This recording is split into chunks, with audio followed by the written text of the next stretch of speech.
காலம் எவ்வளோ வேகமாக சுற்றுது பாருங்கள். கிட்டத்தட்ட ஒரு 54வது நாள். அருணுக்கும் மஞ்சரிக்கும் நடந்த பிரச்சனை இல்லை.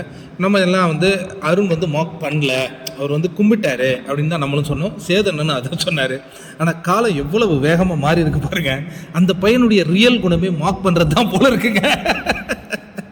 ஐயோ ஐயோ, இந்த பையனுக்கு எவ்வளோ பேர் கூடினே போகிறோம். டப்புக்கு டப்பா அருண், க்ளவுன் அருண் அப்படின்னு ஒன்று போயிட்டுருக்கு. அதுக்கப்புறம் ஒரு மாக்கிங் ஸ்டார் அருண் அப்படிங்கிற ஒரு பெயர் கூட பெற்று ஒரு புரிதலும் இல்லை, ஒன்றுமே இல்லை. தன்னை ஒரு மிகப்பெரிய ஞானியாக நினைத்து கொண்டு, அதாவது ஒரு சின்ன விஷயத்தை எவ்வளோ பெரிய பிரச்சனையாக மாற்றி விட்டாந்துருமா அந்த தம்பி பாரதி. கண்ணம்மா என்ன வளர்ப்பு இது. ஆனால் உன்னுடைய 4 வருஷ பிரச்சனை எங்களுக்கு இப்போதாம்மா தெரியுது.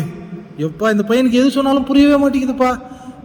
இதில் போய் மற்றவங்கள வேற நம்மளா லேபர் அட பாவி. இந்த முறை தீபக்ண்ணா சரியா சாப்பாடு செஞ்சு கொடுக்காதீங்கண்ணா, அப்போதான் அருணுக்கு தெரியும். உப்பு மிளகு காரத்தில் ஏற்றி போட்டுருங்க. ஏன்னா யார் வேணாலும் செய்யலாமா சமையல்.